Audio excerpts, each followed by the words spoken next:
Siguro katang-isip ito ni Mayor Duterte dahil totoo na may mga natutulungan ng PhilHealth sa Davao City. Bukas alas 8 ng umaga, ibibigay ko sa kanya ang lista ng mga Davaoenyo na natulungan ng PhilHealth at ng gobyerno sa Davao City. I do not believe you.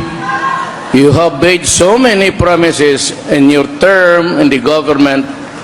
On lahat, halos wala kayong nag-ibigay sa tao.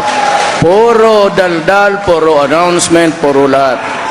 No implementation. There is one, it's all corruption. Go ahead, Secretary. Dahil ni Mayor Duterte, kaya wag natin, sa mga kabataan, wag natin tularan ito. Ang importante dito, Mayor Duterte may sasabihin. Tapos, kung palagan siya o pakitaan siya ng facts, aatras, magsasabi na naman ng iba. Ito ang hamon ko. Ito ang hamon ko. Simpleng-simple. Sinabi ko ito, sinabi niya, oo. May mapapakita ako.